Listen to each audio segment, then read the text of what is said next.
Paranorium Orteum is the title of a dream that I had recently. And it's hard for me to articulate why I know that's the name, but I woke up this morning and kept hearing that. So the best way that I can recollect is to just kind of talk through what happened in the dream, and we'll go from there. So I was traveling.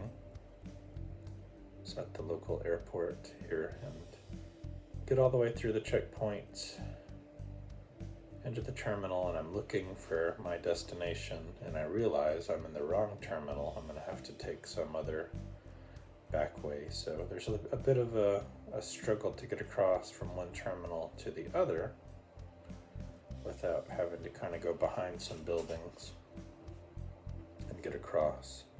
I get over toward the other terminal, and rather than getting up to the level that I'm familiar with, it actually leads me down into this lower level of airplane terminals with a lot of other international flights and destinations and people of international origin that are not from the country that I'm from. And clearly I feel like I'm not supposed to be there, that I'm being watched. And so that was a little bit strange. So I try to turn around. In the middle of these terminals, there's like this just bottomless sort of pit. If you're not careful, you're just going to fall to your death. So that's kind of scary. And I just decide, you know what? I'm not going to take this trip. Leave the airport, go home, have to kind of explain myself to my spouse. Doesn't make a lot of sense. And we're doing some chores around the house. Then a little bit later, there's this siren sound right out front of the house. And I go outside to check and see what it is, and I'm just kind of in this sort of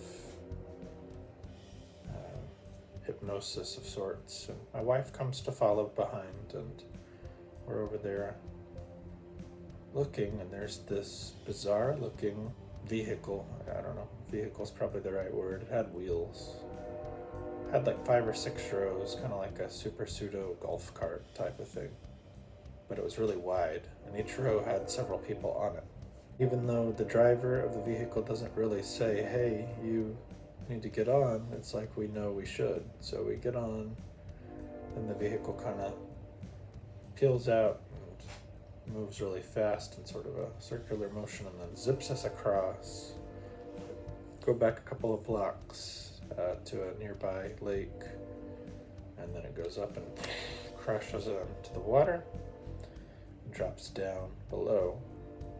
And I feel like it's at this point the dream sort of shifts from like through my eyes to a more third person point of view.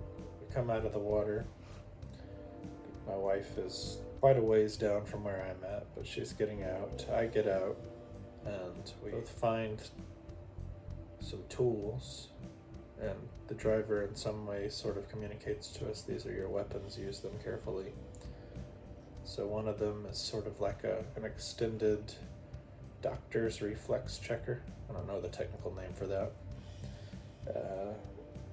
And then the other is something that's just got kind of a elongated hook on it. But either one of them could probably neutralize someone if they were posing a threat. As we're trying to get to the shore, there are other people trying to fight for these tools or weapons. Somebody comes up behind me and tries to knock me, and so I turn around and kind of gently tap them with the mallet, and it doesn't seem to injure them, but it stuns them, kind of like that. I'm trying to get up out of the water, and I'm still struggling, but I finally do, and all of a sudden, the people that I guess you could say survived and got out of this peculiar crash are back on this vehicle, and we're heading toward Austin, Texas. All of a sudden the vehicle veers off the highway into this unmarked parking garage, and we know that we're supposed to continue traveling south. And so we go to like a garage parking attendant because the driver's nowhere to be seen anymore.